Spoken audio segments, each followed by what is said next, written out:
Bring up the graphic. So much cash. Well, bring up graphic 4.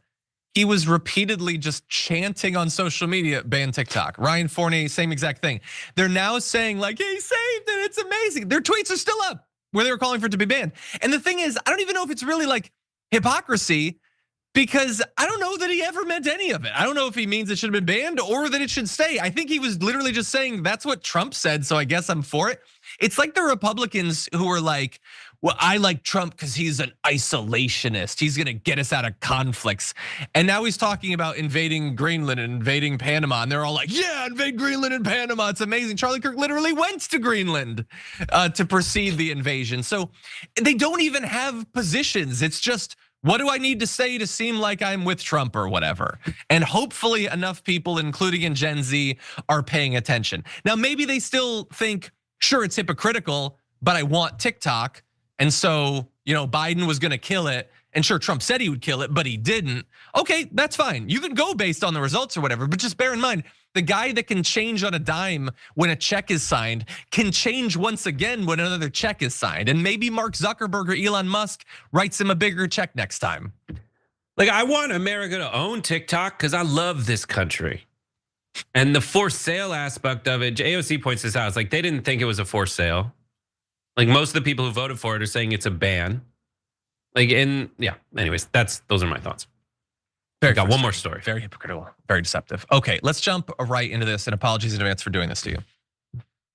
These people would line us up in front of a firing squad and kill us if they could. We know exactly who the Democrats are. Their mask is off. I thought at first she was talking about the MAGA movement. I thought, oh, that makes a certain amount of sense considering that it was 2 MAGA Republicans that made attempts on Trump's life last year and another MAGA Republican who blew up a Cybertruck outside of a Trump building. No, it turns out she was confused and she was weirdly talking about Democrats for some reason there. But anyway, when you go into the full context, it's actually an even stupider and worse point than it seemed at first. Take a look. I gave a speech last night. We got to fight today. Because they're not all this unity with them is totally phony. They don't believe it. They're going to try to chop block President Trump and get Hakeem Jeffries back in and impeach him. Your thoughts? Completely. Steve, there's no unity. No, absolutely not. No, these people would line us up in front of a firing squad and kill us if they could. We know exactly who the Democrats are. Okay, so yeah, look, we know that her brain is so simple that even getting to projection requires her to sweat a little bit. But that's all this is of the right in general, but particularly for Marjorie Greene, noted member of the TDR audience. She had previously said, I'll remind you, when we're trying to establish who is it that's constantly like pining for the use of violence in politics. So when talking about Liz Cheney, she said that Liz Cheney was a very dumb individual. She's a radical war hawk. Let's see her with the rifle standing there with 9 barrels shooting at her. Okay, let's see how she feels about it. When the guns are trained on her face. Now, she's not actually calling for her to be killed there, but she's fantasizing about someone she disagrees with being shot in the face with 9 rifles. She previously liked posts online about Nancy Pelosi being shot in the head. Again, people she disagrees with. She likes the idea that they'll be murdered violently. She did also say not that long ago that if the Capitol attack had been under her watch, they would have brought guns and they would have succeeded, because when she fantasizes about January 6th, she imagines having an AR-15 and gunning down all of her colleagues. That's what it is. And she's, of course, an apologist for the people who violently tried to overturn the results of the last election. There is a movement in American politics that uses political violence. We see it everywhere. They use it against Democrats, they use it against migrants, they use it against black churches and synagogues. Hell, they even use it against Donald Trump and Trump buildings. It's the right. It's always been the right, Marjorie. Brett, any thoughts? But like, she's the representative of that arm specifically. Something that gets me very frustrated these days is like the way the move is in political discourse is any big movement has a lot of different kinds of people in it. And the way to nullify that movement is to find one kind of person in it and say that it represents the whole thing. Marjorie Taylor Greene be like, the left is violent because Antifa burned an Apple store in Portland. All right, obviously Antifa is not the people who said they were Antifa, who gives a crap, but like the people who did that are not representative of the huge group of people on the left who are resisting Trump and fighting for Black Lives Mattering. But Marjorie Taylor, like, I would say that the scariest and worst part of Trumpism is like the violent MAGA extremists, of whom Marjorie Taylor Greene is a proud representative. Yeah. So she does represent the part of that movement that I don't like. And she is pretending that the entire opposition movement is full of people way worse than someone who would go in and like burn an Apple store. That's what's insane, especially if like there are bullets whizzing by Trump's head that were shot by a Republican. Period. 100%. Well, I wish that we had more time to discuss Brett, but thank you for joining me, particularly with short notice for this first episode of this season of America, of American government, and of TDR. I appreciate you being here. I'm so glad to have been able to do this because I did miss a meeting, but then again, so did Jesus because he's TDing the next show up. There you go. It's okay. And we'll talk about Friday. But anyway, thank you everybody for watching. I'm gonna be, as I said, on the Bitchuation Room with Francesca Fiorentini in just like an hour and a half, I guess. I'd better drive home fast. Maybe I'll see you there. For now though, stay safe out there, stay sane out there, and I'll see you soon.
Welcome. It's indisputable. I'm your host, Rashad Richey. Good to be with you. We have a lot on the agenda to discuss today. Breaking down news of the day, none other than our dear brother, Tehran Von Ghasri. Fascinating breakdown, guaranteed, actor, comedian extraordinaire. Top story of the day, Trump presidential pardons and the debacle called an inauguration. Let me first begin with a Republican who still has integrity as it relates to Trump and his, well, let's just say, political pardons. Here it is. Notable comments from Senator Tom Tillis, a Republican from the state of North Carolina. He often talks about how he was one of the last Republican and senators leaving that chamber on January 6th. And he told us that he simply just can't agree with the decision that Trump made to pardon or commute the sentences of January 6th attackers, especially those who attacked police officers. He said he does have plans to file legislation later today that would strengthen some of the penalties for people who kill police officers. He also said that he has concerns about what it means for security on Capitol Hill. Here's what he said. That police officers could potentially be assaulted and there's no consequence. I mean, it's pretty straightforward to me. Thank you, sir. Senator, can I just ask you, have you talked to any Capitol police officers this morning? What is their reaction? Well, I haven't talked to them. I wouldn't expect them to react because they're professionals, and if they're not happy about it, they will probably say that outside of this building. I wouldn't expect a single police officer to say a word about it. Yes, ladies and gentlemen, Donald Trump is anti-police. But he has always been antithetical to anything that challenged his authority. Now, if you need additional proof, you really don't need it, but if you need additional proof that Donald Trump animated that crowd to do exactly what they did, this is all you need. Day one, he lets his posse go. What does this mean for the future of the Capitol Police? It means that Donald Trump can animate them again to engage in violence and simply give them a pardon. This time it will be preemptive, likely. Let's talk about it. President Donald Trump pardoned more than 1,500 people on Monday, charged in the Capitol attack. This was a terrorist attack, in my humble opinion, January 6, 2021. Fulfilling a campaign pledge, critics said would, quote, endorse attacks on democracy. That figure would represent almost all of the nearly 1,600 people who were charged in the riot by the 4th anniversary, Jan 6. According to the Justice Department, about 1,270 had been convicted, 1,100 had been sentenced. At that point, the department said. Now, I'm going to get into the inauguration in just a moment. Now, I want to remind you about these Jan 6 rioters, these domestic terrorists, in my view. Many of them pleaded guilty. Many of them said, yes, I did it. I was wrong. I should not have. Some of them have even confessed to being part of an indoctrination program, a cult. Doesn't matter. According to Trump and the other biggest that support him, they were railroaded. Now, I want to remind you of this also. 100% of those individuals who decided to take bus, plane, and train to DC to attack the US Capitol in order to stop their actual reason for being there was to stop a certification of an election. They were all volunteers. They were all volunteers. Which means I have to do more, you have to do more, we have to do more. How did the inauguration go down? Let's look at it. Here it is. So ain't nobody gonna perform for Donald Trump, huh? Now the boos are picking up again, as you can imagine. You have former Secretary of State Hillary Clinton and obviously former President Bill Clinton as well. The crowd here is getting a little more raucous as it's filling out. About 20,000 inside of the Capitol real time, and how sort of MAGA world is watching. Big boos right now, as you can imagine. I don't know if you guys can hear it over my mic, but boy, is that striking. Former President Obama, former President Obama getting a resounding, as we would say in New York, a Bronx cheer here. Wow. And we're going to get to the Snoop thing in another segment, but wow, right? This is the crowd. This is MAGA. And for the Republicans who were the last holdouts, I guess they're all MAGA now, as Donald Trump Jr. told them, there is no Republican Party anymore. What does that mean? As much as I disagree with Republican ideology and policy, because I believe it hurts everyday people, they at least had one. They at least had a policy. They at least had some semblance of ideology, but now it is about personality over policy, personality over politics, personality over law. Speaking of disrespect, put it up.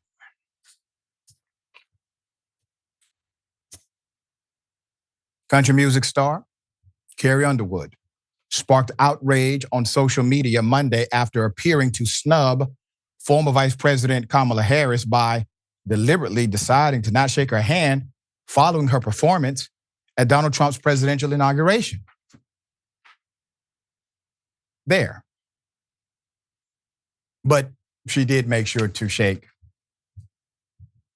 Biden's hand. Meanwhile, Elon Musk drew immediate public outrage during a Trump inauguration celebration event. Why? After delivering remarks at the inaugural parade Monday afternoon, Musk appeared to deliver the Nazi salute to at least 20,000 Trump supporters inside the Capital One Arena in Washington, D.C. Keep the picture up. You see, this is called speaking code, but the code is not that complex to decipher. Why do you think the crowd went wild when he did that? Why do you think they had such a celebratory applause? Because they understood the code immediately. They were happy that he did it. And they get to say while being interviewed, oh no, he was just saying his heart goes out to the people. Well, if he said that, I guarantee you he would not have received that kind of applause. He had to do the salute. The salute got him the applause. Here we go. All right. We're here now. This is the America that many wanted. This is the America that you got. What will happen? Well, we don't know, but I will tell you this. Those that fought in the late 50s, 60s, and the early 70s, they likely had it worse than we have it today. So there's hope. And we still have to push the ultimate agenda. The agenda is not to simply turn in and implode on each other because the adversary seems to be victorious. The idea is to double down on the reason why we fight in the first place. Not because we agree with everyone who's on our side, but because we agree that the other side is dangerous as hell. Brother Tehran, thoughts?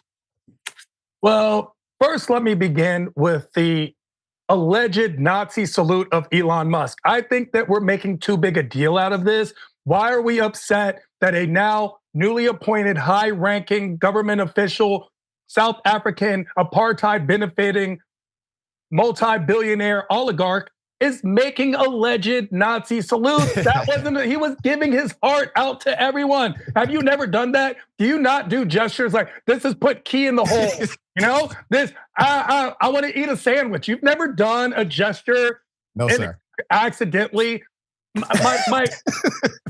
I don't know what his intent is. However, even if he had good intent, the path to hell has always been paved in good intent. My problem is that now that he's a newly appointed high-ranking government official and advisor, that his gestures, even if they are misinterpreted, can be interpreted and have implications that are political and otherwise. And that is why that this is not okay. That was a lapse in judgment, something that I cannot have and do not want for my high-ranking government appointee.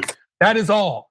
I do not know how these people are making all these excuses. I need to find a girl like that who will make excuses for me the way they're making excuses for them. As far as the pardons, we should never talk about Joe Biden or President Obama or Clinton or even Bush's pardons ever again.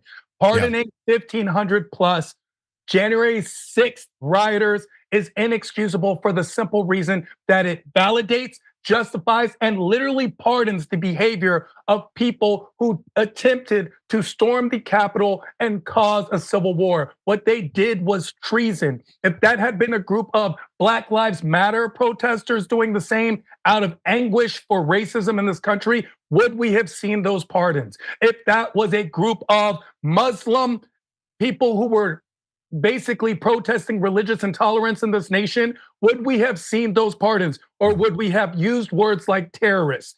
That is what they are. They were terrorists. I do not care about the group thing. People who jump others, they stomp others out, they get convicted of groupthink every single day. That is what happens. There is consequences to your actions. And that is what the president has shown us a lack of. It's not about the politics. It's about the principles. This is abhorrent behavior. It is now justifying disrespect. And for the GOP senator who articulated the facts correctly, who said he can't agree with this kind of pardon, understand that there is an allowance not only inside of the Republican Party, but inside of the ranks of power, period, that would allow something like this to stand. And as we continue to dissect where we are in America, make no mistake about it. As you said, dear brother, and as I've echoed before, if their last names would have been Muhammad, this would have been contextualized as a terrorist attack, and they would have been shot dead on that Capitol lawn, and there would be no nuance about what happened.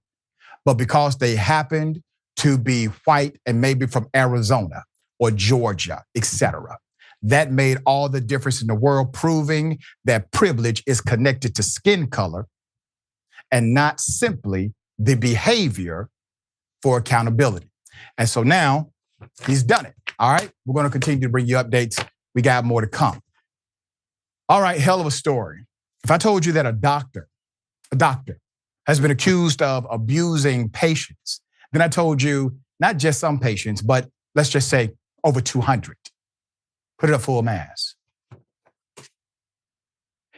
There's a doctor who has been accused by more than 200 former patients, has now been indicted on sexual assault. Derek Todd, the Massachusetts doctor who was accused of sexually assaulting more than 200 patients in an in-class action lawsuit, has been indicted on 2 counts of sexual assault. The patient sued Dr. Derek Todd, who has been accused of performing unnecessary pelvic floor therapy, breast examinations, testicular examinations, and other unwarranted procedures on patients dating back to 2010. The Middlesex District Attorney's Office said in a statement Thursday that Todd was indicted earlier that day for, quote, 2 counts of sexual assault, alleging the sexual assault of 2 women. Todd pleaded not guilty during the arraignment on Friday. He was held on a whopping $10,000 bail. He was also ordered to stay away from and have no contact with the victims, surrender his passport, surrender all medical license, not practice medicine, and not apply for a new transport or a new license, a spokesperson for the DA's office said. So the district attorney's office also said the 2 alleged assaults took place in December of 2022 and 2023. So you have 2 alleged assaults, and that the additional investigations into Todd's conduct are ongoing, but they are dating it all the way back to 2010 based on at least witness testimony. So the criminal case against Todd will likely grow, said William Thompson, an attorney with the Boston firm Lubin and Meyer, which represents more than 180 of the accusers currently. All right, vast majority. Thompson added, the civil case against Todd is currently in the process of discovery. Okay. The Associated Press left a telephone message with Anthony Albin, an attorney that has represented Todd in the civil case, and Ingrid Martin, a criminal lawyer who represented Todd as well. So Todd is a former rheumatologist at Brigham and Women's Hospital. That's in Boston. The lawsuit against him accused several other defendants, including the hospital, of knowing about the abuse and failing to put an end to it. Put up that picture full mass. Now let's talk about the system that has to be in place for this to happen. If this is true, if these allegations are true, and over 200 human beings have been assaulted, over 200, you would imagine that some of them complained. That usually is the reason that the lawsuit will claim some level of negligence or contributory negligence by way of the agency that the doctor works for, that you had complaints. So now you may have a suit that will cite negligent retention because you were aware that there was a problem, but you kept them on board. There's more. So the hospital received anonymous complaints about Todd in April. This was 2023, and launched his own investigation. The hospital fired him in July. Todd then reached a voluntary agreement with the Board of Registration in Medicine to stop practicing medicine anywhere in the United States. Todd's former places of work have distanced themselves from the doctor since the allegations emerged. His accusers range from teenagers to women in their 60s. Put them up again.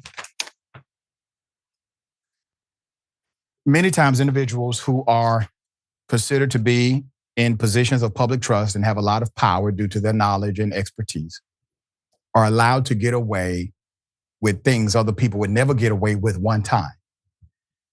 Once this came to light, There were others who said, me too. This happened to them.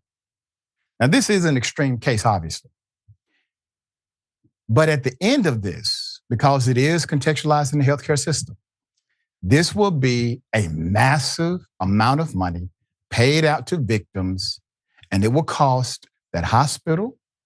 It will likely cost that insurer of that hospital, not only money, but reputation, furthering the distrust between healthcare and community, which is rightfully there. There's been a lot of abuse, not just this kind of abuse, but also the abuse where there's misdiagnosis. We've reported on that right here in Indisputable. Intentional misdiagnosis for the sake of charging somebody more money in order to have a surgery they never needed. And then we have the pharmaceutical companies. It seems as if everybody's getting effed here who's a patient inside of a healthcare system. Everyone. If they don't get you this way, they get you that way. So the system, unsustainable in its current state. Tehran, thoughts here? My thoughts are that Derek Todd is an abhorrent, disgusting criminal based on this behavior. And what makes it even worse, not only did he use a position of trust to victimize people who trusted him, this disgusting human being still charged them. Like, he still billed them after doing this to them. Like, do you understand how horrible a person you have to be that after you essay someone, you didn't even give them a 10% discount? You weren't like, hey, Shelly, 10% off today. And you'd be like, thanks, Dr. Todd. And you'd be like, that's right, Shelly. No, you still charge them? You're just the worst kind of person ever. Not only were you disgusting and horrible, but you took advantage of the healthcare system and the indoctrination of this healthcare system. This is a reminder of the horrendous reminder of that indoctrination, how there is no checks and balances, how people take advantage. And these are the kinds of stories that we love saying are lone wolf stories, but they are not so lone wolf. This happens way more than when you collectivize them. You see how many times this happens and there's no one there. And for 15 years, you're telling me nobody knew? Or were people, or did people know and excuse it? And or did people know and they were fired or they were afraid to speak up? Well said. Obviously, we're going to continue to bring you updates to this as it develops. Very sad story. Let me take you to Atlanta, Georgia. Homeless man killed during the teardown at a homeless encampment. Put up the picture full mass. One of the sad stories you will hear. According to The Guardian, city workers in Atlanta killed a man living in a tent while clearing a homeless encampment with construction equipment near Martin Luther King's famous Georgia church. The death of Cornelius Taylor on Thursday afternoon resulted from an effort to reduce the visibility of people without shelter near the city's historic Ebenezer Church as an accommodation for crowds expected in the area to celebrate King over the weekend. And on Monday, the federal holiday dedicated to the civil rights leaders' life and legacy. I'm going to give you the background, the irony included. Atlanta officials have not yet clarified how Mr. Taylor died. Witnesses told local media that bulldozers from Atlanta's Department of Public Works were removing tents from the open area across the street from the church and ran over a man inside a tent who had not left the encampment on Old Wheat Street. Taylor's death has infuriated homelessness advocates or unsheltered and prompted a round of soul searching among city leaders. Quote, the sweep, prior to which the city failed completely to check the tents, is a stopgap measure to try to project a false, sanitized vision of Atlanta, activists from the Housing Justice League said in a statement. Quote, Taylor and everyone else living on the streets deserve much more than to be bulldozed out of the way for MLK weekend festivities everyone deserves to live in dignity. Talk about being adverse to the sentiment of a human being. Talk about being adversarial to the legacy of Dr. King. Dr. King would have never sanctioned something like that. Never. So you have a human life. The only thing you have to do in order to make sure you don't kill someone is to do a proper check. We can argue about the policy. The policy itself is ridiculous to me. They should provide a solution rather than a bulldozer. But outside of that conversation is the decency of providing a systems check to make sure that life is preserved, to make sure that no one is in the encampment. Why? Because those are homes that you're tearing down. They may not look like yours. They may not have running water. They may not have a shower, a sink, a television, but that's their home. And you're bulldozing their homes. You don't have the decency to properly check, to make sure that a human life will not be destroyed by this equipment. Historically, the city sends social workers and outreach teams to encampments over a period of months before issuing a final order to evacuate. Those teams work to place people in shelters and ultimately permanent housing. Witnesses told WXIA-TV that the incident involved a bulldozer from Atlanta's Department of Public Works. The department told WXIA-TV in a statement, quote, "Our department routinely clears encampments that pose health and public safety concerns, always following days of outreach to connect unsheltered individuals with housing and support services. DPW is fully cooperating with the Atlanta Police Department's ongoing investigation and will provide updates as more information becomes available." But somebody's dead. And if you conducted an outreach yesterday or the day before that happened, but you conducted nothing on the day of, you didn't check on the day of, there's a problem. We have a problem because it doesn't make sense. It doesn't make sense to bulldoze any area before knowing there's nobody there who will get killed. It doesn't matter if the individual is unsheltered. It's a human life. Put him up. Mayor Andre Dickens. Most of the time I agree with Mayor Dickens and his policy. I endorse the brother. I've also had to be critical of him at times. Atlanta Mayor Andre Dickens said in a statement, quote, "I am saddened by this terrible incident and extend my thoughts and prayers to the family of the deceased. I care deeply about each and every life in this city. We will review each of our processes and procedures and take every precaution to ensure this never happens again while we continue our important work to house our unsheltered population and bring our neighbors inside." Now, look at cause and effect. Look at cause and effect. Multiple administrations ago, okay, we saw as the city of Atlanta continued to grow, continued to industrialize, and continued to become the city that it is, it also displaced a lot of people. The more property value went up, the more mom and them property taxes went up without any type of reprieve. Why? Because the state of Georgia has a law that makes it illegal for a city or a county to do anything in that regard to protect their own citizens. So you had massive displacement. You also had this attractor come to the city of Atlanta. You'll have an opportunity. You can get a job, etc. There are men and women that we've come in contact with when we do our outreach. They're just one paycheck down, maybe. And because of that, if they were renting in a week-to-week or an efficiency hotel, they can't live in that location because of that 1 week check. Some people were actually trying to save money, but they were sleeping underneath a bypass. And then you have those who are in need of mental help, not receiving it. Fast forward, Mayor Kasim Reed, City of Atlanta mayor. Many champion him as a great mayor.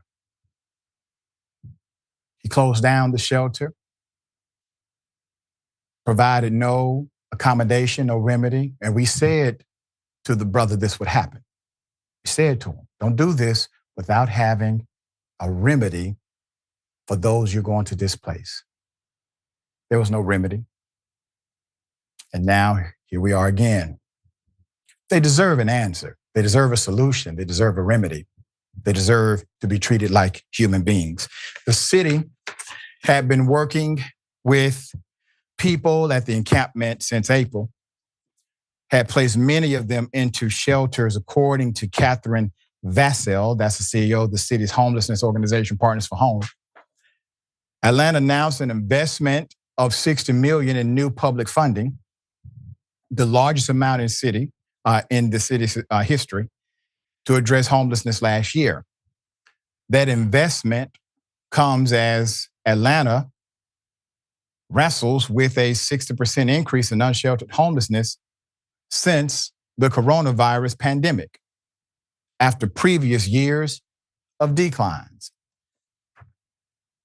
The problem has now compounded because you had no real stopgap previous. Now, I applaud Mayor Dickens, because last year when he announced this, it was the first time a mayor in multiple years had actually announced a directive to address the homelessness or unsheltered dynamic in the city of Atlanta. I remember as a college professor, I would take my college class, my undergraduate class, to spend the night outside, one night out of the semester, in order to get that feeling, to understand it better. Because if you don't know what it's like to be homeless, it's the hardest job in the world. Get a job, where they're gonna brush your teeth, comb their hair, take a shower, iron their shirt. You don't know that until you've had the experience. And so before I train a future CEO or direct anybody else, I want you to know that experience. And maybe you won't easily write them off. Dear brother, thoughts here? Well, Dr. Richey, my thoughts are, we all need to know the name Cornelius Taylor. And you said that they need answers, they need solutions, they need remedies. We need answers, we need solutions, right. We need remedy. Because the truth of the matter is, I see a lot of people don't think they need to care about this issue. And yet most of us are one paycheck away from being this issue. Most of us are much, much closer to being Cornelius Taylor than we are to being Bill Gates or Steve Jobs. That's right. And more of this will happen, especially with this new administration. So we need to understand what happened in this case, how this happened, why that area wasn't cleared, and finally, why is Cornelius Taylor homeless in the first place? Why is this happening on such a grand scale in this nation in the first place? If this was happening anywhere else, there would be a state of emergency and the world would be collecting funds and collecting money and starting GoFundMe campaigns to pay for this and paying 25 cents a day. Let's look at it right here in our own country. This Cornelius Taylor is an analogy for America now. Yeah, very well said. We'll stay on top of this, obviously, until a remedy or the final development comes. We got more on the other side. It's indisputable. Stick and stay.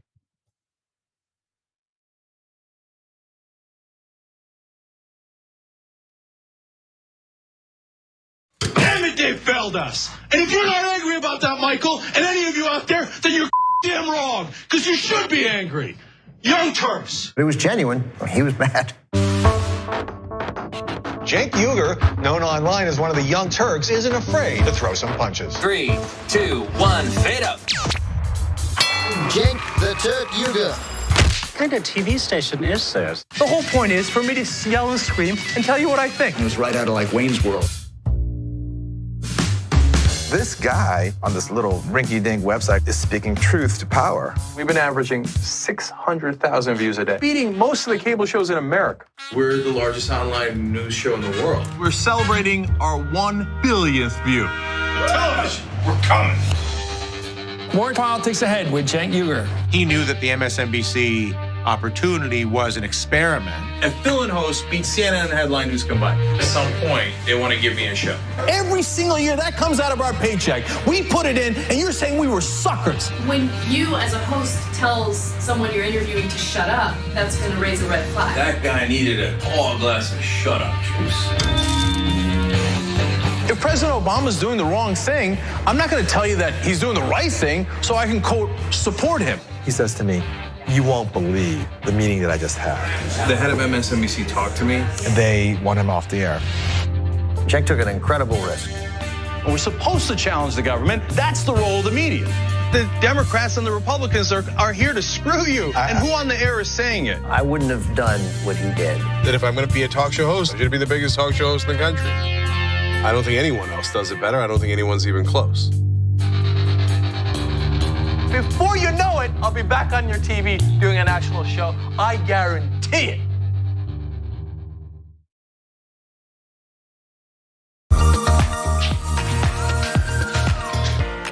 Magic. It's showtime.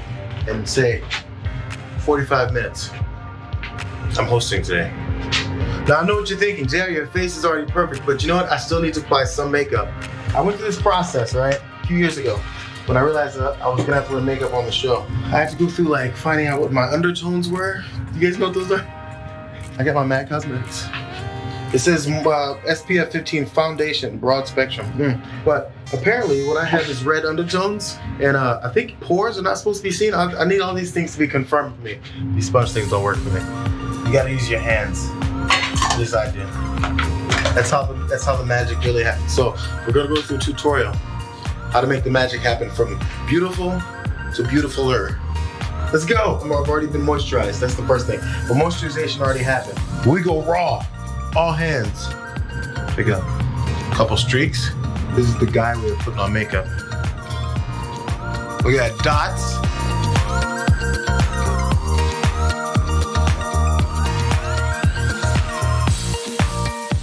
There's some shiny points that generally happen. First of all, here we go. You dust here. I'm putting way too much, but you dust. Oh, get the excess off. You don't want chunky powder. There's like a T-zone, I think, right?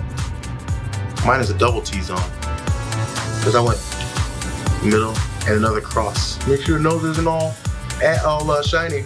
People get on you for it. They'll say, that's not a good point you made on there, JR.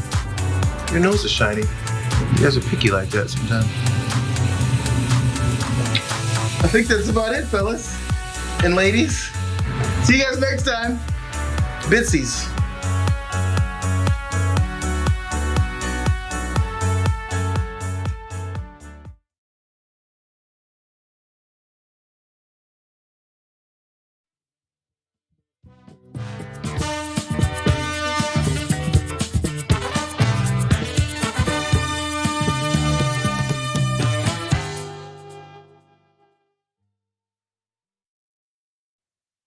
All right, welcome back.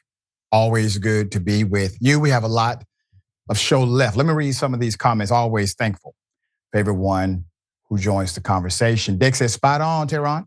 Even Biden would not have pardoned BLM protesters. That's right, given the same set of Jan 6 circumstances. You can't pardon dead folk. Also,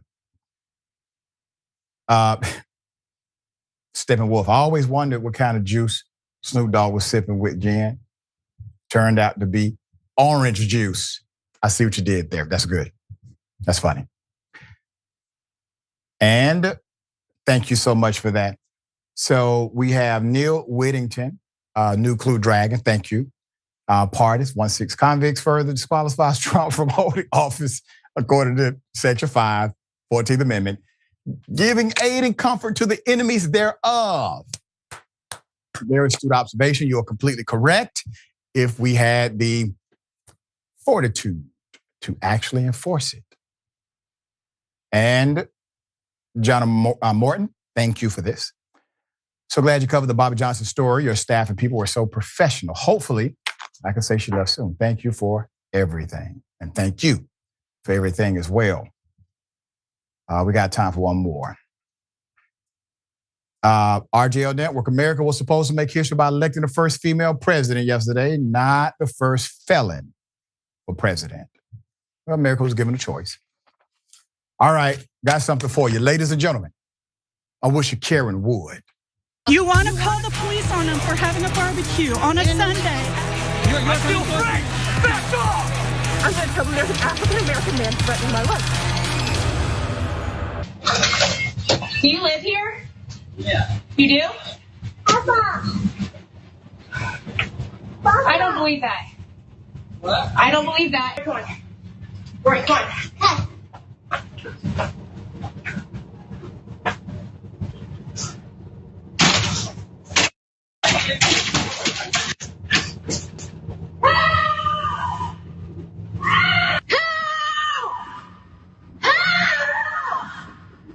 Did someone come here? That was my wife. Somebody chased her up here. And she had the kids. Who chased her? She said somebody in the silver truck. There was a guy in a gray truck, and he came around the corner, and I was in the street, and so I come up, and I pick up my kids, and so I'm like gonna pretend that I'm coming home, and so I pull up and I start walking to your back gate, and he stops here and he goes, "Are you looking for someone?" And I said, "Nope." And then he sat here, and I was like, I need to get in. Well, that's my husband. That's why he lives here. Yeah.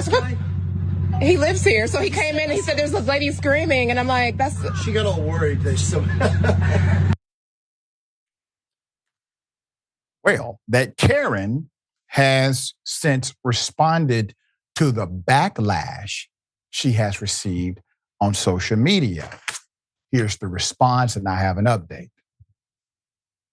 So I want to jump on here because my Facebook is public, and for those of you guys who are telling me that I owe a public apology, one, I will not apologize for making any sort of racist remark. I am the furthest thing from a racist. I will, however, apologize that my expression could ever come across in such a way, or that somebody could think something of that nature of myself and my family. So let's count the ways here. Put up the picture full mask. I want to remind everyone that her behavior could have gotten him killed. Let's start there. He could be dead. Understand? This is a dangerous situation. This is a terrifying situation. And in my opinion, she weaponized her tears, her whiteness, in order to bring attention to something that never was worthy of attention in the first place. Number two, when she started to apologize, she's not apologizing to him. She's apologizing that she did something to make you all think a particular way. Understand where the apology has its target. Typically, you know if a person is sincere in their apology based on the first person or group they apologize to. Let's get into it. Let's put it back up. So she claims that the Black resident, the real estate developer who has thus far remained silent about what Bishop described as a massive misunderstanding, followed her slowly in his vehicle through the neighborhood where they both live, while she was out running with her two children, one in a stroller, okay? As the Black homeowner, Mike Jenkins would later tell Bishop he had slowed down in his truck to look at his Christmas lights. Bishop had gone to the front door of Jenkins' house pretending it was her, she said, in hopes of shaking him. At this point, he's backed into his driveway. And after Jenkins informs Bishop he lives there, she tells him, quote, "I don't believe that," end quote. She tells her kids to run and follows them screaming, "Help." She said she thought the man in the truck was white, which registered as odd to some who viewed the video since the Black owner has locks. Quote, "I have never felt the fear that I had of just pulling up to the house, Bishop said. I never went into fight or flight like that before. She claims the homeowner spoke in a tone that, quote, wasn't super friendly. The homeowner spoke in a tone that wasn't super friendly, though in the video recorded on the black developer's doorbell cam, he doesn't sound the least bit threatening.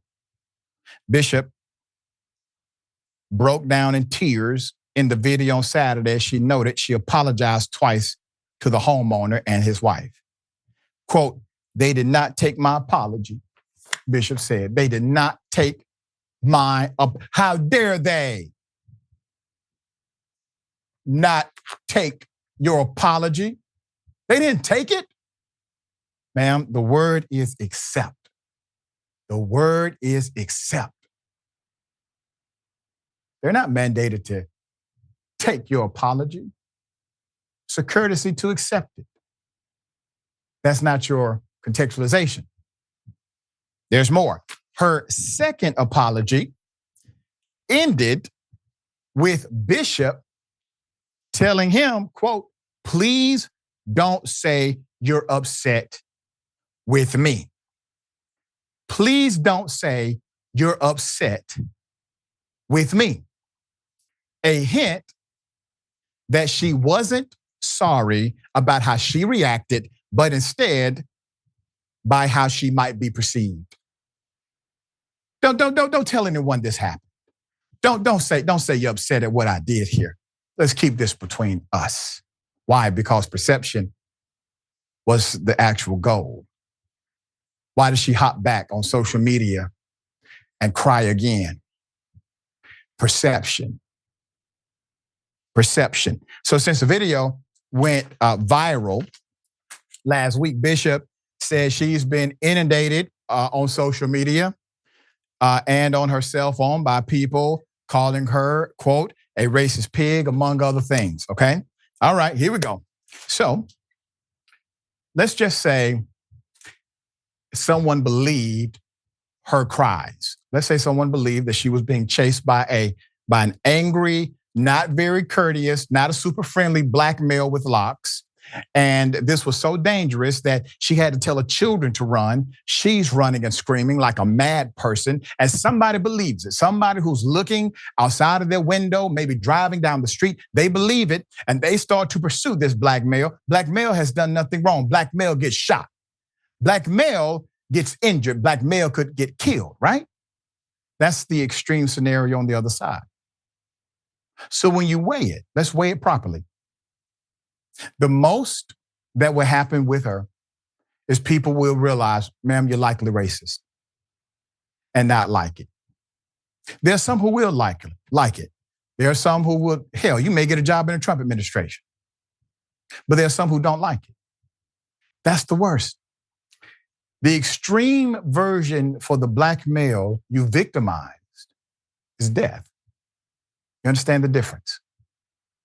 That's what you put him in. You put him in a life and death situation. And that's why people are outraged. Tehran, it's an interesting dynamic, isn't it? She still doesn't get it. What say you? Very interesting dynamic, Dr. Richey. Also, do you live here? My heart goes out to you. We have a lot of coded words today, phrases of racism. And the unfortunate truth is white women tears are scarier to me than burning crosses. So thankfully there was a video. Now, here's the thing. Was she afraid because he was black or because he was a man? That is a question that will always plague women, especially towards black men. I can understand fear of a man, but then the question came out, do you live here? Right. And then she did not believe him. You know who else wasn't believed about living in an area? Trayvon Martin. Right. That's the problem. I just thank God that her scary ass is not a police officer, because the way she screamed help with all her life, that was a scary movie to her right there. And if I were her husband, not only would I be upset about all the backlash and all these things, but she left the stroller. Do you know strollers aren't cheap? That's an expensive stroller she had. That was one of those good strollers. It just rolled down the hill. I just thank God that there was. I thank God that there was a video of this. Me too. If not, we would have had a different narrative. Because she tried to change the narrative. If you watch the whole video, she tries to change the narrative in the video when she's talking to the family about what he answered and how he answered and all these things. Right. There would have been a complete different telling of that story. Which shows that maybe her bias was not in good faith. Maybe it wasn't just a simple, I overreacted. And sometimes, and this is for Karens around the world, you have to pause for a moment to self-reflect and say, maybe there's something in me. Maybe if this was a white male, I would not have responded this way. Maybe I need to check my internals first before proclaiming what it is and what it is not. We all got blind spots, all right? Well, she thought he was a white male. Right, with locks, right. I mean, yeah. San Diego. Right. All right. I think he technically got fired before he started his first day at work. Here we go. Vivek Ramaswamy. Man, you gotta love his hair. No longer a part of the administration. I'm laughing because, already, man. All right, put him up full mask. Let me give you the background. Basically, according to the reports, he's irritating. A Republican strategist told Politico on Monday that everyone wants Ramaswamy out of Mar-a-Lago and Washington, D.C. as the Trump surrogate announced his departure from the Department of Government Efficiency, known as DOGE. It was announced on Monday that Ramaswamy will be leaving his position as co-head of the DOGE Advisory Commission and reportedly seeking to run as governor of Ohio instead. Quote, "It was my honor to help support the creation of DOGE. I'm confident that Elon and team will succeed in streamlining government," he said in a statement. "I have more to say very soon about my future plans in Ohio. Most importantly, we're all in to help President Trump make America great again," end quote. So according to reports, however, Ramaswamy was pushed out after Elon Musk and others soured on the former Republican presidential candidate. An unnamed Republican strategist close to advisors of President Donald Trump told Politico that Ramaswamy just burned through the bridges and he finally burned Elon. End quote. Everyone wants him out of Mar-a-Lago. Now, I don't know who everyone is. Out of DC, the strategist claimed. Another person told Politico that while, quote, they wanted him out before he received backlash for backing foreign H-1B visa workers and claiming that American culture venerated mediocrity, they kicked him to the curb when that came out. They didn't kick Trump to the curb.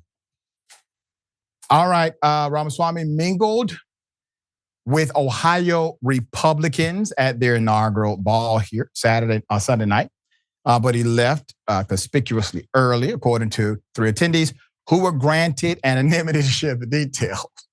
So it's like they're all in witness protection or something of the private event. His appearance struck these Republicans as unusually perfunctory for someone to launch a campaign for governor.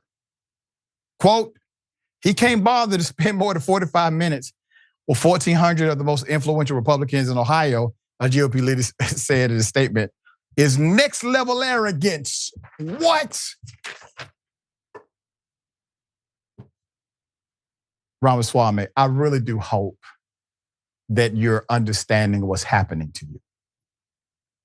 You leave an event early and the Republicans call you next level arrogant. Trump can skip an event and that will not be said about him. Trump can leave a busload of people that he took from one city to the next. The bus leaves them there. They have no way to get home. He don't give a damn. He doesn't even say anything about it. No one says a word. But you, sir, you know what I think happened, Ramaswamy? I think you thought you could actually push an agenda. I believe that there's a portion of you, not the majority of you, but a small bit of you. You actually believe in a couple of things. You wanted to push some things. You wanted to get something done. And when you attempted to do so, you were, well, not part of the family anymore. They easily let you go. I mean, quick, fast, in a hurry. Ex-classmate mocks the Trump advisor for getting himself quickly banished. Here it is. You went to school with him. I did. Your thoughts on that? I did. One of the most fun stories of this political news cycle. Vivek's going back to Ohio, where he's from, to make the through line clear here, from Ohio to Ohio. It's funny, right? The thing that made him persona non grata in Trump world was what he tweeted over the holidays. He had this massive treatise on the H-1B visa and how we need to get immigrants from India and from China to compete because American culture is essentially soft. We value, quote unquote, the quarterback over the valedictorian. We praise the wrong characters on sitcoms. We didn't show enough respect to Urkel, literally a thing that he said. And what it revealed was, I think, a deep disdain for the base that Donald Trump had cultivated. And it revealed this fracturing for the first time in public, really, the fracturing between the Silicon Valley part of this strange coalition and the nativist base. Yeah. Now, how does this work? Because it's interesting. Donald Trump has to keep rich people happy, but he has to keep white folk who are either middle class or poor voting for him. How does he pull it off? How do you get that done politically? You start talking about how immigrants are your enemy. You start talking about how the LGBTQ community, they're taking over, they're your enemy. You start talking about how everyone else is your enemy, and all of a sudden, no longer are you paying attention to your own interests. So now you have a group of individuals, an entire demographic of human beings who are voting against their self-interest because they're being taught to hate. They're being indoctrinated toward bigotry. Tehran, thoughts? Well, they got rid of the one brown guy. Let's get some on. They've been talking and said that DEI means you gonna die, and they killed off the one brown guy. Vivek Ramaswamy thought he was one of them, and he quickly realized as soon as the chips fell, he was not. Sorry, Ramaswamy. I can't wait for his tell-all because that's the guy who's gonna crack. And I wanna know how they just found out he was annoying. Did you not watch any of his debates? Did you not hear any of his comments? But his H-1B visa, I think people need to understand what an H-1B visa is. It's not just a visa to bring people in from China and India. It's a visa to bring in the most talented, most intellectual people from China and India. It's part of the brain drain, which America has greatly and vastly benefited from. But not only that, but in Ramaswamy's case, what they're thinking is we bring these talented, extremely intelligent, technically knowledgeable individuals from other countries here, and we start paying them less in this country. And that's what they wanted to use it for. So the H-1B visa has greatly actually improved America. If you go through the list of foreign-born tech CEOs, you will run out of room because a lot of them came from this H-1B visa. And that was the one good point he made, and they got rid of him for that. Yeah, they did. All right, we got more on the other side. Indisputable stick and stay.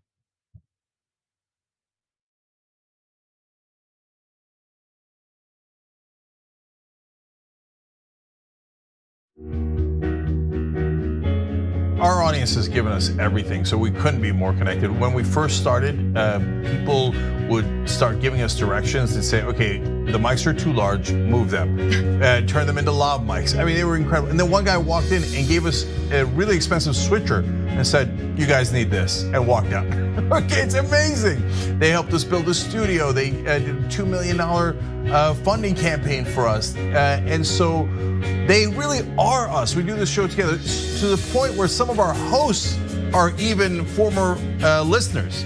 So when we say that the audience is part of TYT, we really mean it. I think what the audience also appreciates is especially if they're members, they really get an inside look into who we are, our personal lives, what drives and motivates us. It goes beyond just storytelling. I think that what we do is allow our viewers and our listeners into our daily lives, and we give them kind of like this inside look into everything that we're passionate about and why it is that we're doing what we're doing, right? Like the motivation behind what we're doing, I think, is important for our audience to know, and we're not shy about sharing that with them. And it's different from what people typically see in legacy media outlets, where everything is kind of dry and robotic and there's really no personality or authenticity that comes along with it. Oftentimes when we're doing the show, I don't really think of it as me telling them stories. I think of it as us having a mutual respect and conversation with one another. And as I said earlier, I mean, not only do I feel that through the work I do, I'm informing our audience, but they inform me oftentimes as well. You know, they'll pitch stories to us.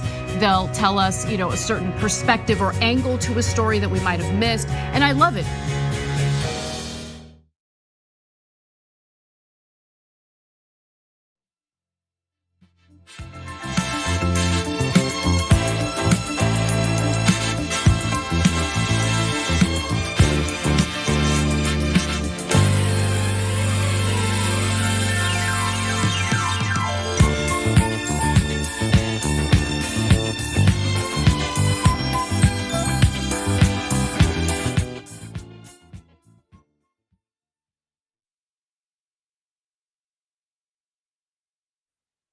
All right, welcome back. Always good to be with you. A lot on the agenda, a lot of stories left. Kara says, I'm going to the comments. Kara says, oh, stop with your fake tears, talking about Karen. I mean, she really turned them on, just boom, just like a light switch, on, off. All right, Colin Hutton, thank you for that. Vivek didn't get the memo, which is you don't have the complexion for protection, but you do have reflection. LOL.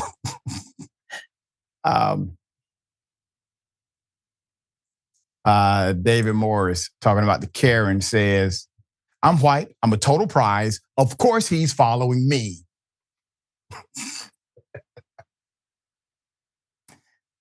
All right. I think Leox, a smoker shadow dragon, says she apologized that she was thought badly of. Yeah, perception. That's correct. Preston _ the dragon. You saw a black guy and assumed he was trying to do something to you when you were going towards his home. F your tears. Very poetic, well said. All right. Black New Jersey students called chimpanzee and slave by classmates. Was put in an institution for mass. Another disturbing story out of a school system. In New Jersey, a leaked report commissioned by the school board to look into anti-Black racism at its magnet high school, focused on global business and diplomacy, reveals that Black students and teachers have endured racism and acts of bigotry since 2020 from the school's predominantly Latino students, with inconsistent and ineffective responses from the school's staff. So the Newark Board of Education board member, Dawn Haynes' daughter, Akila, was among a group of Black students who transferred out of the School of Global Studies due to the ongoing harassment. Since then, the school board has attempted to oust Haynes, whose daughter filed a legal claim against the school in the month of October, alleging, and this is a quote, religious, racial, and gender discrimination.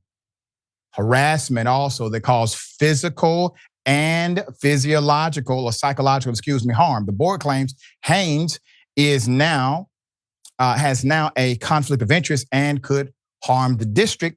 In December, the state administrative law judge disagreed and rejected the board's effort to unseat Haynes. The state's Commission of Education, will issue a final decision in February. Let's put her up.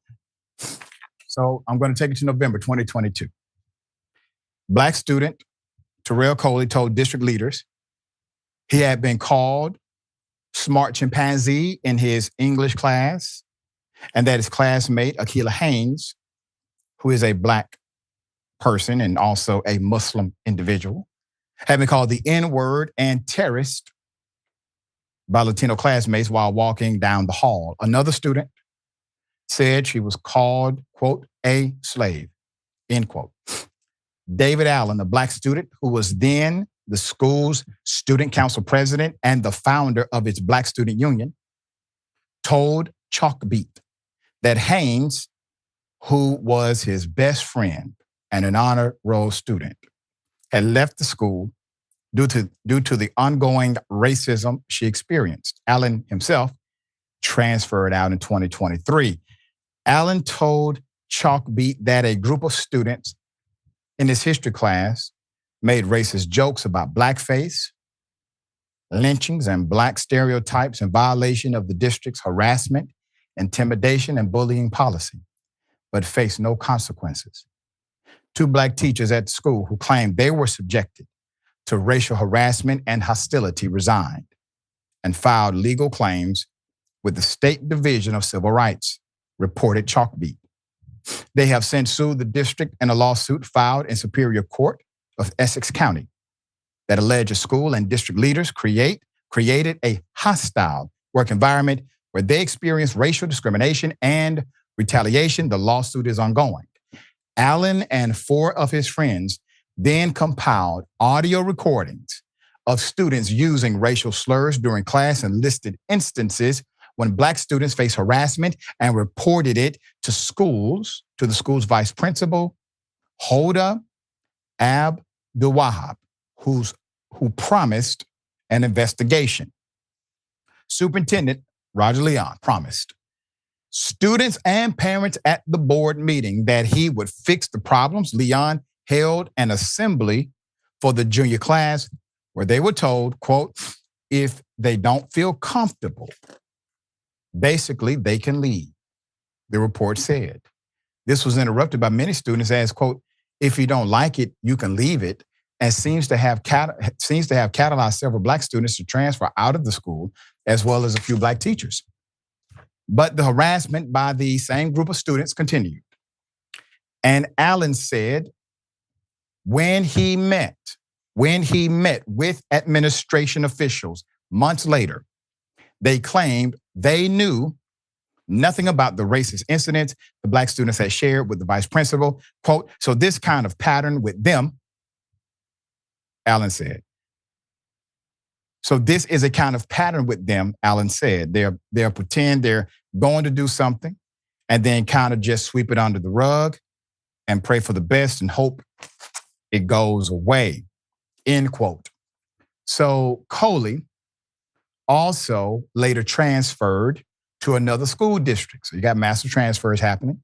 His mother, Brenda Brown, told the school board that it took days for the school to contact her regarding the, quote, chimpanzee slur directed at her son, and then nearly 3 weeks before the offending student was suspended. Other Black students and parents complained that the administration wasn't taking the racial incident seriously enough and that the disciplinary enforcement was lax.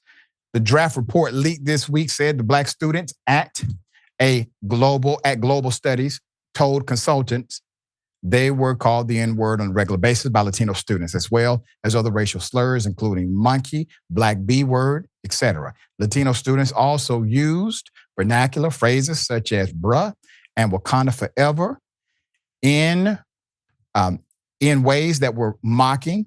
And in January 2023, a student reportedly made threats to, quote, take off and, quote, stomp on hijabs of Black women, Black Arab Muslim women, teachers, but faced absolutely no discipline at all. Students, teachers again.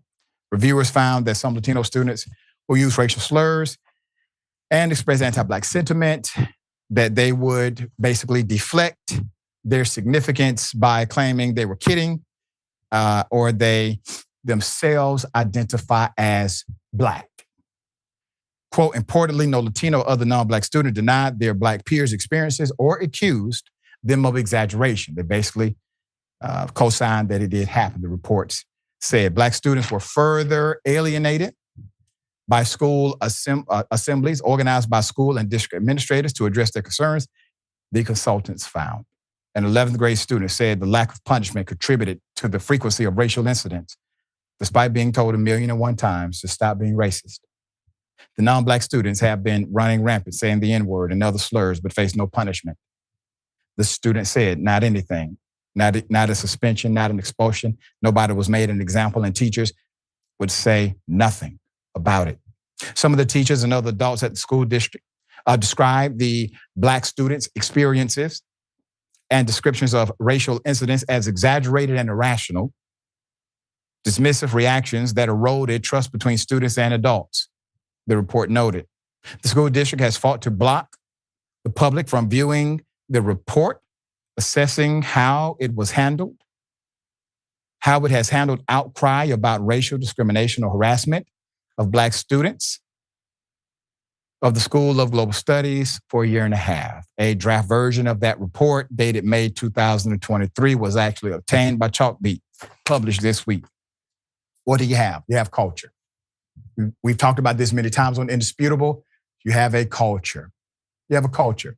And instead of the adults doing what they are supposed to do to provide leadership and guidance to the young and the immature in moments like this, they are providing coverage.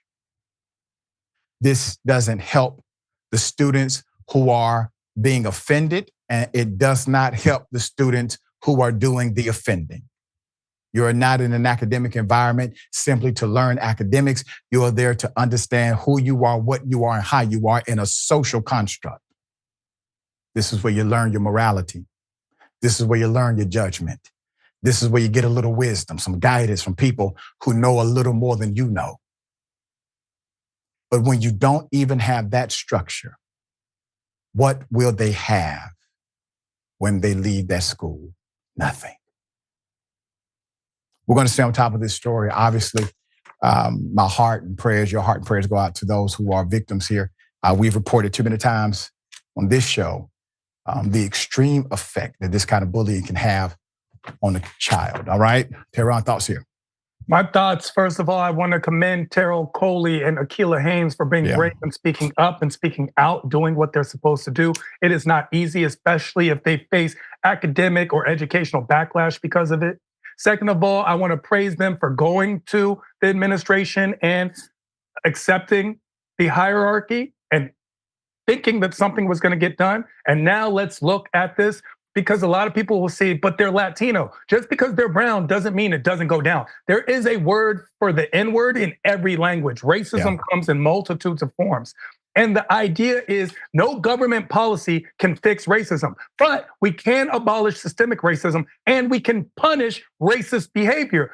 That's how we curb it. So I want to talk to those teachers who said that the students' fears and comments were irrational and see what race and background and ethnicity those teachers were, and see what the Black teachers that left that same school, what they have to say. Listen to the people that it happens to. Listen to the people that it happens to.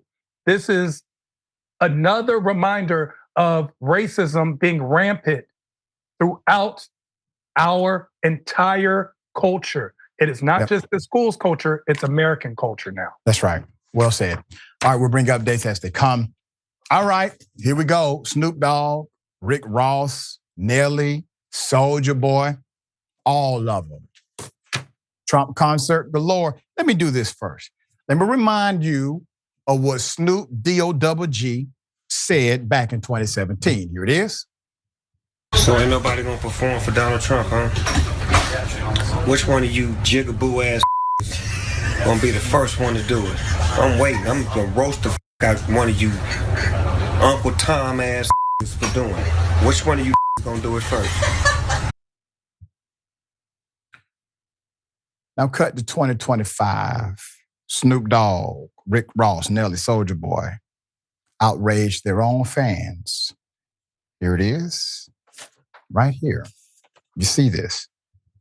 Why? Because they performed at the inaugural crypto ball hosted by Trump's nominated AI and crypto czar, David Sachs. Snoop Dogg's appearance at the pre-inauguration crypto ball felt particularly jarring, known for his scathing criticisms of Trump himself. So Elon Musk, of all people, would mock the rappers also, all right, for changing their stances, posting the vibe shift is real, laughing emoji. Oh. So let's keep that picture up, all right? Need to explain this. So half of it is talking about how if you do this, Snoop is saying you'll sell out, you're an Uncle Tom. And then the other half is Snoop now DJing for them, spinning records. Meanwhile, during an interview with Willie D Live, I actually like Willie D show, Nelly explained his decision to perform at the concert. Put him up. So in the video, Nelly ranted on about why he is performing, saying, quote, "This isn't a campaign. This isn't the RNC," insisting that because President-elect Trump won the election, this is an honor. "I'm not doing this for money. I'm doing this because it's an honor," he explained. "I respect the office. It don't matter who is in the office. The same way our brothers and sisters go to war to put their life on the line for whoever is in office. So if they can put their life on the line for whoever is in office, I can damn sure perform for whoever is in office." All right, put up Soulja Boy. So Soulja Boy also defended his performance, taking on Instagram Live with considerably more intense reaction to the backlash to Nelly, saying that they, quote, paid him a bag. He said, "Obama ain't never put no money in my effing pockets." N-word. "Kamala ain't never put no money in my effing pockets." N-word. "Trump put money in my pockets." N-word. End quote.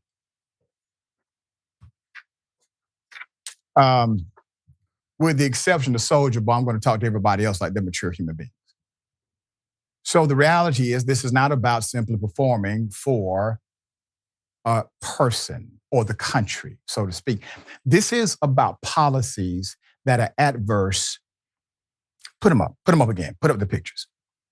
This is about policies that are adverse to your mama, to your grandmother, to your nieces, to your nephews, to your children, and to you. That is what this is about. This is bigger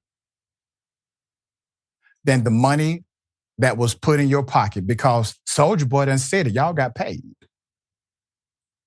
Y'all got a bag. He said it. This is about what you stand for as an individual in a time where standing for something means something. Do you think we would be where we are if everyone had a price?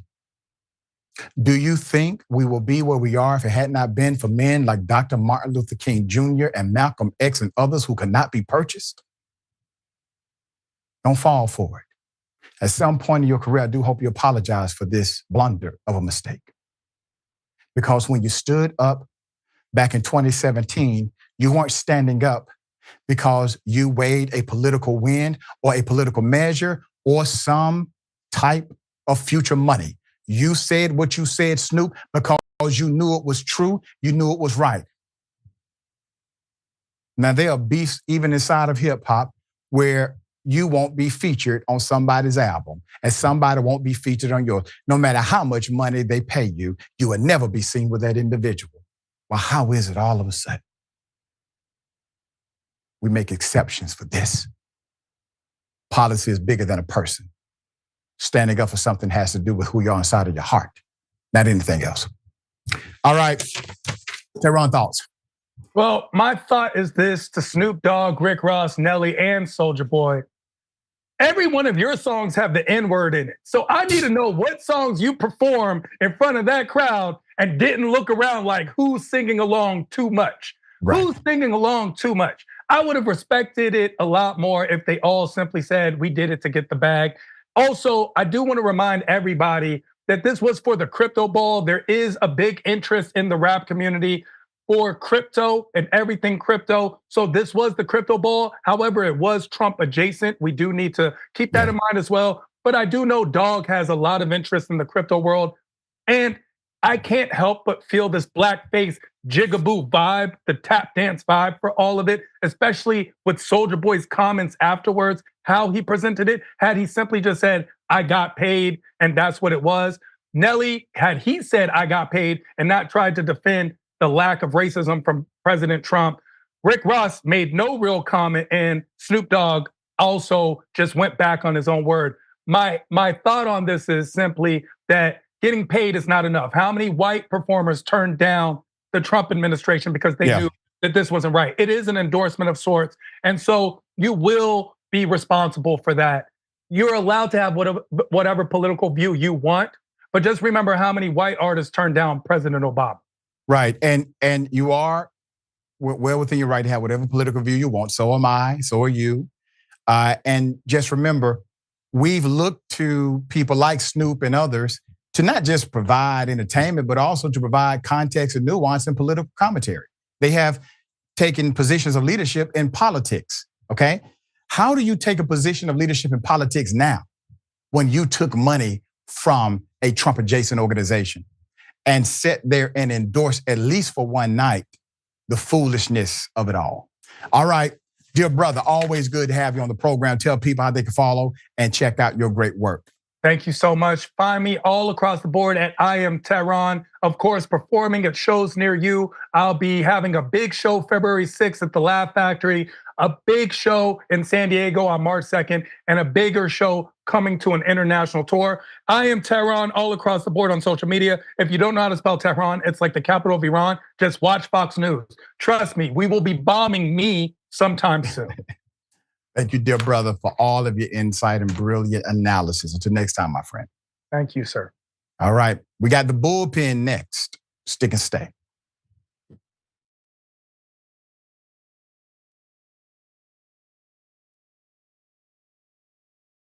Indisputable is still the fastest growing news show in America compared to CNN, Fox News, and 30 other networks. We tell the truth on Indisputable because the truth is indisputable. We go places that other news media outlets refuse to go. When there were human rights abuses happening at the Victorville prison, guards and members of the community contacted us. You, through your investigative reporting, unearthed very troubling allegations about specific forms of abuse and discrimination in the federal prison system. It really doesn't take much to be a trusted voice.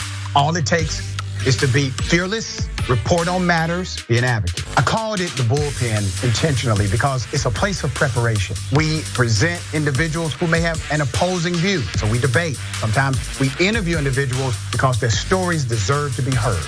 A survivor of significant police misconduct and his attorney. We covered this story earlier and to remind you of the horror of one man being shot at damn near 100 times by the police. We take time on this show to showcase the temper tantrums of Karens in the wild. We do this not because we want to see people's emotional outbursts in public, but because these incidents are emblematic of a bigger societal issue taking place across the nation, and it has to be checked. My friend, my big homie, attorney at law, Benjamin Crump. I just want to thank you, man. Educated, articulate brothers like yourself speak truth to power. It makes a great difference in changing the landscape in America. So listen, no matter what you do, don't allow the politics of ideology to evaporate the soul that still exists inside of you. They don't stop, I don't stop. Racism won't stop, I won't stop. Systemic bias won't stop, I won't stop. People still need health care, so I won't stop. People still need criminal justice systems reformed, so I won't stop. You won't stop either.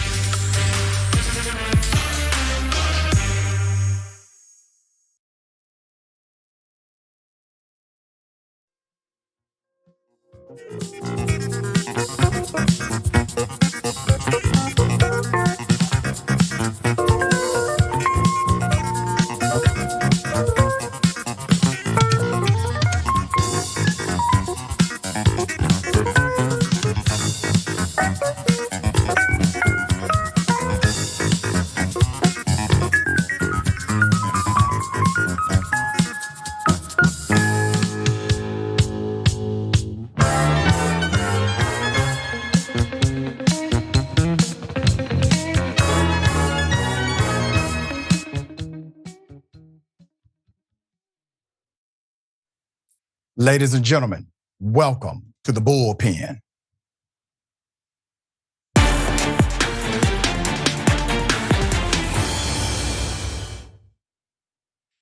All right, in the bullpen today, we have Jeffrey Schulman, Enters the Bullpen contributor, Young Voices, also is about to get his PhD, hopefully very soon. We're glad to have him on the program. Regulation versus deregulation will be the topic of today. Jeffrey, good day. Welcome to the bullpen. Yes, great. Thanks so much to be talking with you. Really appreciate it. Good stuff. All right. I don't want to presume what you know or believe about regulation versus deregulation. So if you could give us your sentiment and I would then opine. Yes, so I think one thing that's sort of been happening in the U.S. aviation industry, you may have read, right? There's been a lot of chaos. Also, like this whole thing over the blocked merger that happened when essentially JetBlue Airlines wanted to buy Spirit Airlines. They were going to become one. The Biden administration stepped in and blocked that. And then Spirit recently declared bankruptcy. It will continue operating, but major problems. And so basically what I'm sort of arguing is that, right, Biden had an understandable idea there that you don't want these airlines just to, group into fewer and fewer and you lose competition. But that the real problem right now is there's so many regulations affecting aviation that it's just very hard for new airlines and small airlines to get in there and compete and offer cheap fares. And that's why I think, we had some deregulation a number of decades ago. But I think we really need something like that again if we were able to sort of bring this competition back. You had an Airline Deregulation Act in 1978, okay? And you've had some significant nuances since then. But I don't think your argument isn't you're totally against regulation. You're saying nuanced regulation, thoughtful regulation about what regulation means today or deregulation means today needs to be considered. Is that your primary argument? Yeah, I think a good example is the pilot's retirement age, right, which is now just set as a fixed age, 65. There was talk in the previous Congress about how you might, raise that a little. After all, right, people are living longer, performing longer, we're getting healthier. But also, right, that you could look at that instead of having a fixed number as an age, right? We now know a lot more about like your performance as a pilot than just having to tie that to a particular age. So you could adjust that to a performance test, and that would let pilots who still have their skills past 65 continue to fly, right? So I think that's exactly what you need, is you need to get smarter about this to reduce some of these rules, this red tape and bureaucracy.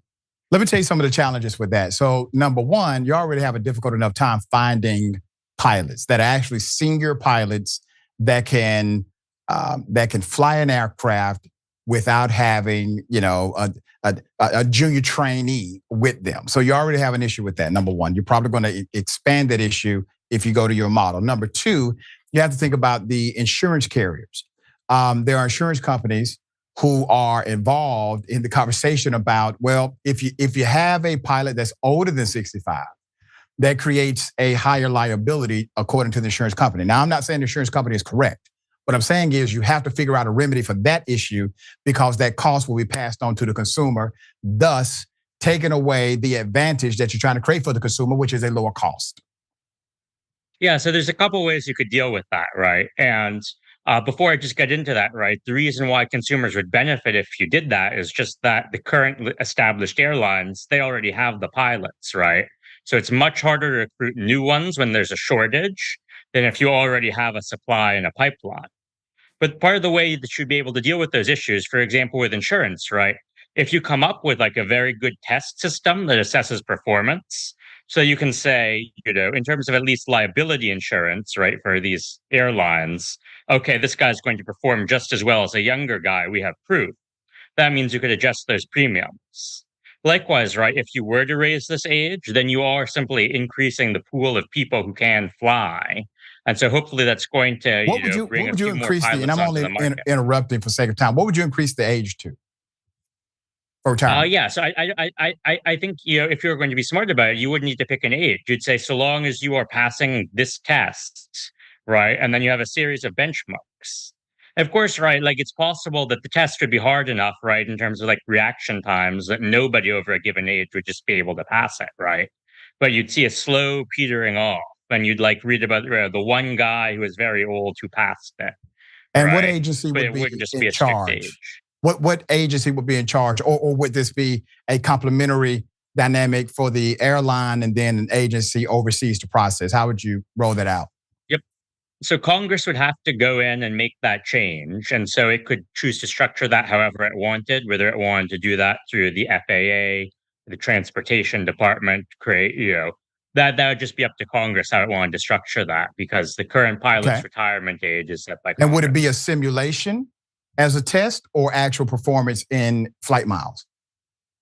So I think this is one case where you'd really want to be able to get experts together to sort of talk about, okay, why is it that we have this age, right? We know, for example, right, okay, right, like we have the situation, right, where okay, right, we know your reaction times, for example, that gets harder, right? It gets harder to operate a car when you get older.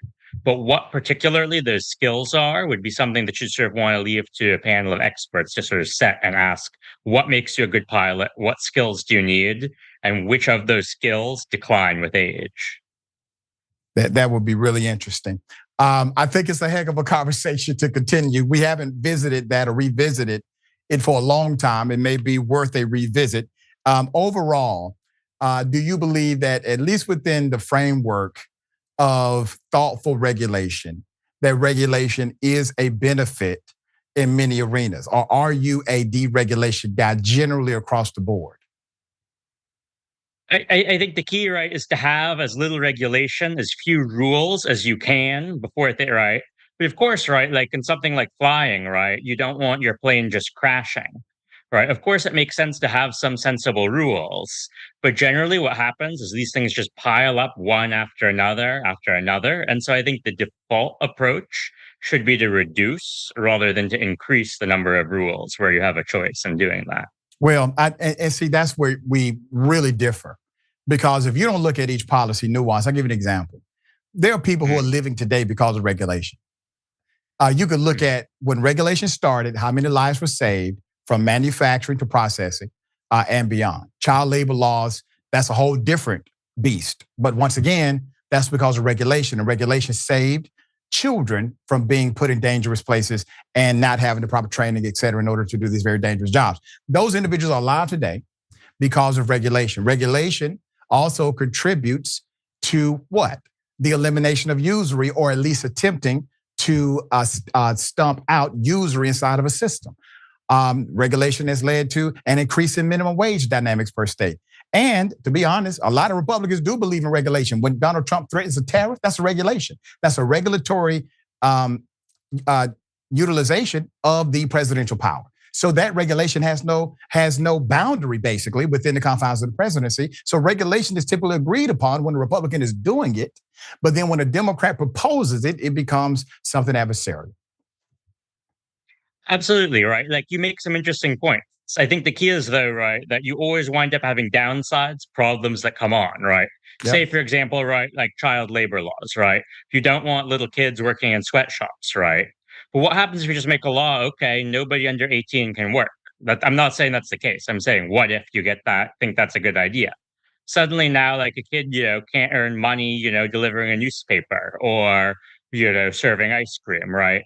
Which is, a pretty valuable experience.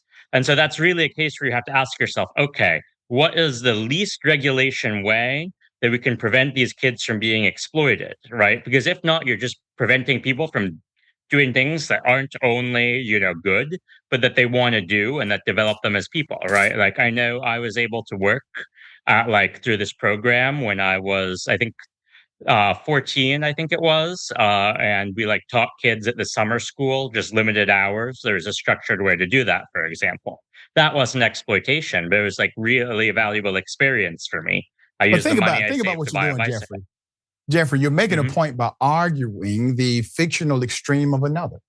The fictional extreme that you're arguing is that a law will be passed that says no one who's 18 or under can work. That's a fictional extreme. At least utilize something that has some meat to it, has little teeth to where you can bite into it. I was just talking about, and sorry for interrupting you. I was just talking about a law for pilots where it is exactly that extreme, where it says as soon as you're over 65, you can't work, right? not any job, but still, right? That seems like a Right, but pretty in the extreme general regulation. context, right? So we left aviation. I'm nuanced on the aviation argument, but in the general context of regulation versus deregulation, I don't believe it's wise to go into it with a bias like that. To simply say everywhere we can deregulate, let's deregulate. Let's make it as deregulated as possible, because all of a sudden you're putting people's lives in danger again, and you don't win that argument by having a contextual argument that's so extreme and fictional that nobody would support it. Nobody would ever support a person not being able to work, let's say at a restaurant, a fast food place. We all get our training based upon these elements of society that don't pay as much at the entry level, but they at least get you some on-the-job training. I'll let you get the last word. We're out of time. No, totally, right? And I think it's just that, and that in many ways we're in agreement on a lot of things, which is that you just want to look for a way that you can reduce these rules, but that you don't want to be reckless about it, right? And just get rid of everything all at once. But I do think there's a smart way to go about that. There you go. We'll have you back on, dear brother. I know we're pressed for time today, but we appreciate you being on the show. This is great. Thanks so much for taking the time again. Absolutely. All right. Remember, take care of yourself, take care of each other, take care of the planet. Remember, the truth is always indisputable.